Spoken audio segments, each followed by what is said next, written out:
Hello friends and my dear students, how are you all. आज हम लोग एक बहुत ही इंपॉर्टेंट टॉपिक देखने वाले हैं, that is a book building issue. Book building में जो रहता है वो प्राइस कैसे डिसाइड एंड ऑल होती है, वो सब मैं आपको एग्जांपल्स के साथ जो पूरा का पूरा क्लियर कर दूंगा। क्योंकि आपने आईसीडीआर रेगुलेशन पढ़ना स्टार्ट किया होगा और आईसीडीआर रेगुलेशन में पढ़ते हुए आप एक पॉइंट पे आए होंगे कि जब भी कोई इशू निकलता है और उसकी प्राइस डिसाइड करनी होती है तो उसके लिए दो ऑप्शन होते हैं आपके पास। एक होता है फिक्स प्राइस इशू और एक होता है बुक बिल्डिंग इशू। तो उसमें फिक्स प्राइस इशू क्या होता है, बुक बिल्डिंग इशू क्या होता है, बुक बिल्डिंग इशू में प्राइस कैसे डिसाइड की जाती है, फ्लोर प्राइस क्या होती है, कैप प्राइस क्या होती है, प्राइस बैंड क्या होता है, टिक साइज क्या होती है, ये सारी की सारी चीजें जो रहेगा वो मैं आज आप लोगों के साथ डिस्कस करने वाला हूं। तो वीडियो को एंड तक देखिएगा और आपको बुक बिल्डिंग वाला जो पूरा कंसेप्ट है वो एक बार में आप लोगों का क्लियर हो जाएगा। अब देखिए, जैसे कि हमने प्राइसिंग की बात की तो सबसे पहले हमने क्या देखा, प्राइसिंग दो तरीके से डिसाइड हो सकती है। एक होता है फिक्स प्राइस और एक होता है बुक बिल्डिंग इशू। कौन सा होता है? एक होता है फिक्स प्राइस इशू और एक होता है बुक बिल्डिंग इशू।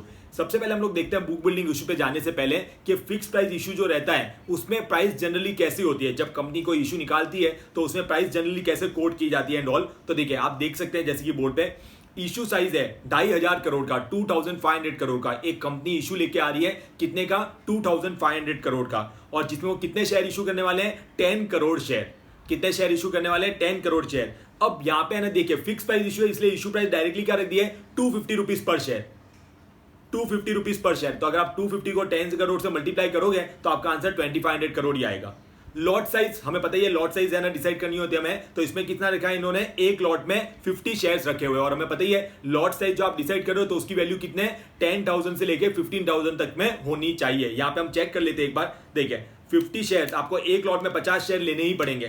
तो 50 इंटू 250 तो कितना हो रहा है? 12,500। देखो मिनिमम इन्वेस्टमेंट आपके 12,500 का होगा। तो एकदम सारी है ना रिक्वायरमेंट को हम लोग फुलफिल कर रहे हैं। तो this is the fix price issue. इसमें तो कोई प्रॉब्लम ही नहीं है, यहां तक तो कोई दिक्कत है ही नहीं हमें। लेकिन जब हम बुक बिल्डिंग इशू की बात करते हैं, अब देखिए सबसे पहले बुक बिल्डिंग का थोड़ा सा कंसेप्ट देखते हैं। जैसे कि आजकल क्या हो गई है, हर चीज कस्टमर ओरिएंटेड हो गई है। क्या हो गई है? कस्टमर ओरिएंटेड हो गई है। जहां पे क्या होता है, हम कस्टमर को पूछते हैं। देखो पहले क्या होता था, पहले जो मैन्युफैक्चरर मैन्युफैक्चरिंग करता था और वो उसकी प्राइस डिसाइड करता था। लेकिन आज वही सेम मैन्युफैक्चरर जब उसको कोई मैन्युफैक्चरिंग करता है और प्राइस डिसाइड करनी होती है तो क्या सोच के करता है, यार इस प्रोडक्ट के लिए मुझे कस्टमर कितनी प्राइस पे करने को रेडी होगा। तो कस्टमर के पॉइंट ऑफ व्यू से सोच रहा है और फिर वो प्राइस डिसाइड कर रहा है। तो सेम वही कंसेप्ट को जो है वो यहाँ पे ट्राई किया गया है। वो यहां पे ट्राई किया गया कि कोई इशू निकाल रहा है और अगर वो फिक्स प्राइस नहीं बता रहा है, वो क्या सोच रहा है कि भाई है ना, मुझे इन्वेस्टर जो है ना वो कितना प्राइस पे करने को रेडी हो सकता है। तो क्यों ना इन्वेस्टर को पूछे, बताओ ना यार, मैं आपको है ना ये शेयर इशू कर रहा हूं, आप बताइए ना आप मुझे कितनी प्राइस पे करेंगे, आप मुझे कितनी प्राइस पे करेंगे। डन। तो this is nothing but book building issue. इसलिए इसको प्राइस डिस्कवरी मेथड भी बोला जाता है, क्योंकि हमने प्राइस फिक्स नहीं बताई, हमने प्राइस को डिटरमाइन किया है। हमने इन्वेस्टर को पूछा, आप बताइए आप में कितनी प्राइस पे करने के लिए रेडी है। और इसलिए इसको बोला जाता है प्राइस डिस्कवरी मेथड ऑल्सो।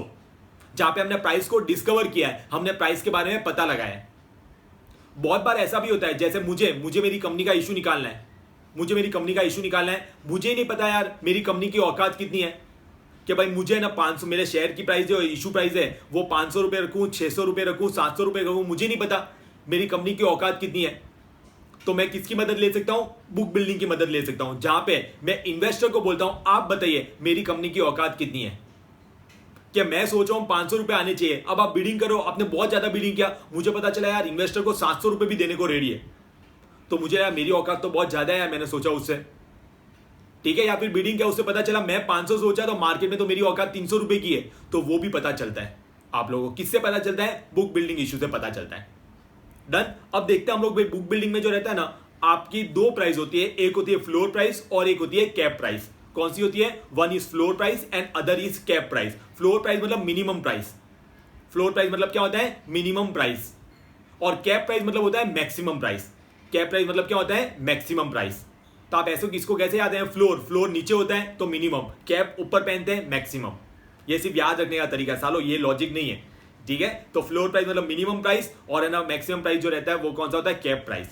और ये जो फ्लोर प्राइस और कैप प्राइस होता है, जैसे कि आप एग्जांपल में देख सकते हैं, यहाँ पे लिखा हुआ है फ्लोर प्राइस इज 225 और वहां पे इशू प्राइस नहीं आएगा, कैप प्राइस आएगा, वो मिसप्रिंट हो गया, वो इशू प्राइस नहीं वो कैप प्राइस आएगा। कैप प्राइस इज ₹250, तो ये 225 से लेके 250 जो है that is your price band, उसको हम लोग क्या बोलते हैं, प्राइस बैंड। Done, sure. तो देखो हम देखते हैं बुक बिल्डिंग इशू है, तो अगर इशू साइज है, अब बुक बिल्डिंग में क्या हो जाए, हमारा फ्लोर प्राइस है 225 और हमारा कैप प्राइस है वो 250 है। Floor price is 225 and cap price is ₹250। Done. तो अब यहां पे जो इशू साइज होगा वो भी फिक्स नहीं होगा। क्यों सर? क्योंकि अगर फ्लोर प्राइस से लेके जो कैप प्राइस है, यानी कि इसको हम बोलते हैं प्राइस बैंड, 225 से 250 का प्राइस बैंड है। और एक और पॉइंट ऐड ऑन कर देता हूं, जो फ्लोर प्राइस और कैप प्राइस है तो उन दोनों का डिफरेंस 20% से ज्यादा नहीं हो सकता।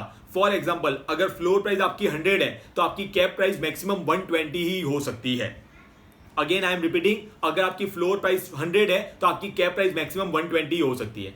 अगर फ्लोर प्राइस 200 है, अगर फ्लोर प्राइस 200 है तो कैप प्राइस मैक्सिमम 20% उसका, यानी कि 240 तक की हो सकती है। 300 है तो 360 तक की हो सकती है। सर उससे कम हो सकती है? जी हाँ, लेकिन उससे ज्यादा नहीं हो सकती, उससे ज्यादा नहीं हो सकती। तो फ्लोर प्राइस है उसके 20% से ज्यादा नहीं हो सकती कैप प्राइस, दोनों के बीच में 20% से ज्यादा का गैप नहीं होना चाहिए। Done, sure. तो देखिए अब यहां पे देखिए, अगर यहां पे इशू साइज भी फिक्स नहीं रहेगा। क्यों? क्योंकि आपकी फ्लोर प्राइस है 225। अगर 225 में लोगों ने शेयर्स बीडिंग करेंगे, वो लोग कैसे बीट करेंगे, कैसे प्राइस डिसाइड करेंगे, वो हम थोड़ी देर में देखेंगे। अभी समझे, आपकी फाइनल प्राइस डिसाइड हुई 225, लोगों ने बीट किया हमें 225 में शेयर्स चाहिए, तो आपका देखिए आपका इशू साइज जो होगा फिर 225 इंटू 10 करोड़ करोगे तो कितना 2250 करोड़ ही आएगा। ठीक है, तो यहाँ पे इशू साइज फिक्स नहीं रहेगा। और अगर सर मैक्सिमम प्राइस कितनी है, कैप प्राइस 250 है, तो 250 इंटू 10 करोड़ करोगे तो 2500 करोड़ तक जा सकता है। लॉट साइज यहाँ पे भी 50 शेयर्स, और यहाँ पे भी मिनिमम इन्वेस्टमेंट अगर फ्लोर प्राइस से काउंट करेंगे तो 50 इंटू 225, 50 इंटू 225 तो कितना आएगा 11250, और 50 इंटू 250 के हिसाब से गया तो 12,500। तो ये मिनिमम इन्वेस्टमेंट भी क्या रहेगा, चेंज होता जाएगा। क्यों? क्योंकि यहाँ पे अभी तक प्राइस फिक्स नहीं हुई है, तो आपका इशू साइज जो रहेगा, मिनिमम इन्वेस्टमेंट रहेगा, वो भी एक रेंज में रहेगा। डन। तो ये पहले आपने पहले वाले ऐसे क्या पता चल रहा है कि फिक्स प्राइस इशू में कैसा होता है और बुक बिल्डिंग इशू में कैसा होता है। यहाँ पे दो प्राइस होती है, one is floor price and second is cap price, और जो उसका डिफरेंस होता है उसको हम बोलते हैं प्राइस बैंड। क्या बोला जाता है उसको? Price band. Done, sure. और फ्लोर और कैप के बीच में डिफरेंस 20% से ज्यादा का नहीं होना चाहिए। अब चलिए, आप बोले सर ये तो पता चल गया, अब हमें ये बताइए कि फाइनल जो प्राइस होती है वो कैसे डिसाइड होगी, फाइनल जो प्राइस है वो कैसे डिसाइड होगी। तो देखिए हमारा नेक्स्ट हेडिंग क्या है, how cut off price is decided in book building issue. क्या बोला गया है, कट ऑफ प्राइस जो वो कैसे डिसाइड होगी इन बुक बिल्डिंग इशू। मतलब यहां पे क्या होगा पता है, यहां पे लोग बीड करेंगे, जैसे 225 से 250 का प्राइस बैंड है तो लोग बीड करेंगे, मुझे 225 में मैं 1 करोड़ शेयर लेने को रेडी हूं, या फिर है ना मैं 225 रुपीज में 50 लाख शेयर लेने को रेडी हूं, 225 में 5 करोड़ शेयर लेने को रेडी हूं। क्लियर? तो ऐसे अलग अलग प्राइस में 225 में, 230 में, 235 में, ऐसे अलग अलग प्राइस पे कितने लोग कितने शेयर्स लेने को रेडी है, इससे हमें पता चल जाए मार्केट में जो लोग हैं वो हमारे कितने शेयर्स लेने को रेडी है। डन। अब देखिए हम कट ऑफ प्राइस कैसे डिसाइड होगी। जैसे नंबर ऑफ शेयर्स हमें 10 करोड़ देने हैं, प्राइस बैंड ऑलरेडी मैंने कंसेप्ट बता दिया है, 225 से 250 का है। Lot size is 50 share, lot size कितना हमारा 50 शेयर। अब यहाँ पे एक कंपनी क्या करती है, टिक साइज रख सकती है। टिक साइज क्या होता है, देखिए अब आपका प्राइस बैंड है 225 से 250, तो लोग बीड कैसे करेंगे, मुझे 225 में 1 लाख शेयर चाहिए, कोई बोलेगा मुझे 226 में 50,000 शेयर चाहिए, कोई बोलेगा मुझे 227 में 5 लाख शेयर चाहिए, कोई बोलेगा मुझे 238 में 10 लाख शेयर चाहिए। तो भाई कितना सारे प्राइस हो जाएगी यार। तो हम लोग टिक साइज रख सकते हैं। टिक साइज का मतलब क्या होता है कि आपके जो है ना, आप जो बीडिंग करेंगे वो 5, जैसे मैं यहाँ पे टिक साइज क्या रखिए 5, तो क्या होगा, या तो आप 225 बीट करिए, 225 नहीं करना है तो डायरेक्टली 230 होगा, 230 नहीं करना है तो डायरेक्टली 235 होगा, 235 नहीं करना है तो डायरेक्टली 240 होगा। ऐसे बीच चीजें वैल्यू नहीं आएगी। टिक साइज आप कुछ भी रख सकते हैं, जो टिक साइज है जो है वो ये। डन। तो टिक साइज आपने ऐसे डिसाइड की। अब हम देखते हैं कट ऑफ प्राइस कैसे डिसाइड होगी। जैसे कि देखिए लोगों ने बीड किया कि कुछ लोग बोले 225 से लेके 250 है, तो बीड प्राइस है ना, सपोज है ना, किसी ने बोला मैम 250 रुपीज के हिसाब से 4 करोड़ लोग ऐसे हैं, 4 करोड़ शेयर होल्डर्स ऐसे हैं, 4 करोड़ नंबर ऑफ शेयर्स हमारे कितने पे बीड हुए, 250 पे। ठीक है, 5 करोड़ शेयर्स कितने में बीड हुए, 245 पे। मतलब अलग अलग करके हमें ऐसा, जब हमने सबको कंपेयर किया तो हमें पता चला 245 रुपीज अगर हम लोग रखें तो 5 करोड़ जो है वो हमारे शेयर सेल हो जाएंगे। 240 में 2.5 करोड़, 235 में 3 करोड़, 230 में 3.5 करोड़ और 225 में 4 करोड़। तो यहाँ पे सवाल ये उठता है, सर हम कट ऑफ हम फाइनल प्राइस कितनी रखें, हम फाइनल प्राइस कौन सी रहेगी जिसको हम बोलते हैं कट ऑफ प्राइस। तो ऑफकोर्स है जो हमें हाईएस्ट प्राइस पे करने को रेडी होगा, तो सर उसके हिसाब से तो 250 होनी चाहिए, क्योंकि 250 में भी तो 4 करोड़ है ना शेयर्स हमारे सेल हो ही रहे हैं। The answer is no. अगर ऐसे डिसाइड होती कि जिसने हाईएस्ट बीट किया वही प्राइस हम लोग दे देंगे तो बहुत ईजी हो जाता ना यार। अब देखिए हमारा इशू साइज कितना है, इशू साइज 10 करोड़ शेयर। हमें कितने शेयर बेचने हैं, 10 करोड़। हमें कितने शेयर सेल करने हैं, 10 करोड़ शेयर सेल करने हैं। क्लियर। तो हम वो प्राइस डिसाइड करेंगे जहां पे हमारे 10 करोड़ शेयर जो है वो सेल हो जाएंगे। जैसे कि फॉर एग्जांपल अगर मैं प्राइस रखूंगा 250 रुपीज, अगर मैं प्राइस रखूंगा 250 रुपीज, तो देखो मेरे कितने करोड़ शेयर सेल होंगे, 4 करोड़, लेकिन मुझे कितना बेचना है, 10 करोड़। अगर मैं प्राइस रखूंगा 245, तो मेरे देखो अगर मैं प्राइस रखूंगा 245 तो 250 वाले भी ले लेंगे ना, उनको तो 245 में मिल रहा है, और जो 245 में 5 करोड़ लोग हैं वो लोग भी लेंगे 5 करोड़ शेयर वाले, तो भी कितना हुआ, 5 + 4 9 ही हुआ, कम्युलेटिव कितना हुआ, 9 करोड़ ही शेयर बिके। लेकिन अगर मैं प्राइस रखूंगा 240, अगर मैं प्राइस रखूंगा 240 तो 250 वाला भी लेगा, 250 वाला तो 250 देने को रेडी है, हम उसको क्या बोले भाई 240 चाहिए। 245 वाला 245 देने को रेडी है, हम क्या बोले 240 चाहिए, और जो 240 में 2.5 करोड़ लेने को रेडी है वो तो यही है। तो हमारे पास देखो यहाँ पे कितना हो जाएगा, 10 करोड़ से एक्सीड हो रहा है, 11.5 करोड़। वो नो डाउट फिर प्रोपोर्शनेट बेसिस पे दे देंगे, लेकिन प्राइस हमारी कौन सी होगी, 240 रुपीज। तो हमने क्या बोला, कट ऑफ प्राइस क्या रहेगा, 240 रुपीज रहेगा। तो 240 या उसके अबाउ जितने भी बीड किया होगा हम उसकी बीड को एक्सेप्ट कर देंगे। उसके नीचे जो होगा, जैसे कोई आ रहा है अगर 235 हो ना तो 3 करोड़ शेयर लेने को रेडी है, नहीं भाई तू अपने यहां पे रख, उसकी है ना बीड को हम लोग क्या कर देंगे, रिजेक्ट कर देंगे। और जो 240 या उससे अबाउ जिसने बीड किया होगा उसको हम लोग क्या कर देंगे, एक्सेप्ट कर देंगे। क्लियर हुआ, श्योर, एकदम अच्छे से क्लियर हो जाना चाहिए। देखो अगेन आई एम रिपीटिंग, 250 मैंने क्यों नहीं डिसाइड किया, क्योंकि अगर 250 डिसाइड करूंगा तो उसमें 4 करोड़ शेयर ही सेल होंगे। अगर मैं डिसाइड करूंगा 245 तो 5 और 4 9 करोड़ शेयर सेल होंगे, और मुझे कितने शेयर बेचने हैं, 10 करोड़ शेयर, 10 करोड़ शेयर। तो है ना 240 रखूंगा तो ऐसा 250 वाले भी लेने को रेडी हो जाएंगे, 245 वाले भी लेने को रेडी हो जाएंगे, और 240 वाले भी लेने को रेडी हो जाएंगे। क्लियर, क्योंकि 10 करोड़ से एक्सीड हो रहा है। और उसके नीचे जिसने बीट किया होगा, भाई जय श्री राम, आप अपने घर पे जाइए, हम आपकी बीट को एक्सेप्ट नहीं कर रहे हैं। तो ऐसे कट ऑफ प्राइस जो है वो आप लोग की क्या होती है, डिसाइड होती है। अब सर जिसने है ना हमारी फाइनल प्राइस डिसाइड हुई 240, जिसने बीट किया था 250, तो उसको 250 पे करने हैं, 240 उसको 240 ही पे करने हैं। अगर उसने ना 250 पे करके रखे हैं तो उसको 10 रुपए रिफंड हो जाएंगे। सर जिसने 245 बीट किया उसको 5 रुपए रिफंड हो जाएंगे। सर जिसने 240 बीट किया, अरे भाई फाइनल प्राइस ही तो 240 है, फाइनल प्राइस ही तो क्या है, 240 है।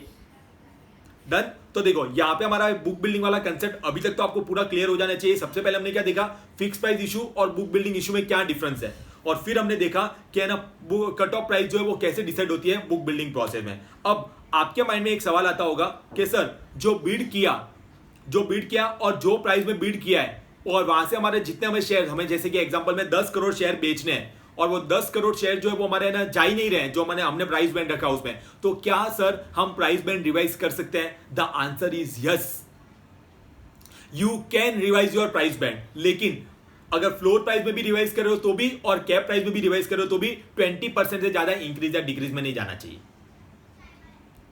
ठीक है, 20% से ज्यादा आप लोग इंक्रीज या डिक्रीज में नहीं जाएंगे। जैसे कि देखिए ये वाला पॉइंट, अब ये एक्स्ट्रा पॉइंट समझ लो आप लोग। अगर हम लोग है ना जो हमने प्राइस बैंड रखा है उसमें अगर इनफ डिमांड नहीं आई तो क्या होगा, what if there is not enough demand. For example देखो वही बीट प्राइस है 250 245 240, अगर आप इन सबको प्लस भी करेंगे, ठीक है, तो आपके कितने शेयर जा रहे हैं? अगर प्राइस 225 भी रख रहे हो तो आपके 6.5 करोड़ शेयर ही सेल हो रहे हैं।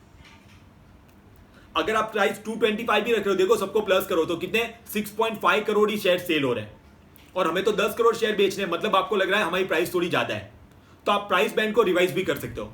आप प्राइस बैंड को क्या कर सकते हो, रिवाइज भी कर सकते हो। जैसे ही देखिए आंसर दिया मैंने, revise the price band. For example हमने प्राइस बैंड रख दिया 200 से 225, देखो 20% से ज्यादा का गैप नहीं है, 200 से 225। ताकि आपको ऐसा देखो 225 में भी लोग लेने को रेडी है, तो थोड़ा और कम करूंगा और लोग आएंगे, और कम करूंगा और लोग आएंगे। लेकिन आप जब भी प्राइस बैंड रिवाइज करते हो तो आपको पता होगा, आपने ना पॉइंट पढ़ा होगा आईसीडीआर रेगुलेशन में, कि आप कोई भी ऑफर निकालते हो मिनिमम कितने दिन के लिए ओपन रहते हैं, 3 वर्किंग डेज, और मैक्सिमम 10 वर्किंग डेज तक ओपन रह सकती है। Minimum 3 and maximum 10। तो अगर आप प्राइस बैंड को रिवाइज कर रहे हो तो आपको जो है ना, जो ऑफर पीरियड आपने जो ओपन रखा है वो कम से कम 3 दिन से एक्सटेंड करना पड़ेगा, लेकिन subject to maximum of 10 days. वो वाला पॉइंट आपके, मैं अभी उसमें डिटेल में नहीं जा रहा हूं, वो आपने होपफुली आईसीडीआर रेगुलेशन में अगर आप बुक बिल्डिंग पे पहुंचो तो वो कंसेप्ट आपको पता होगा। देखो सिर्फ मैंने यहाँ पे रिवाइज करवा दिया है, extend the billing period by 3 working days. Clear हुआ?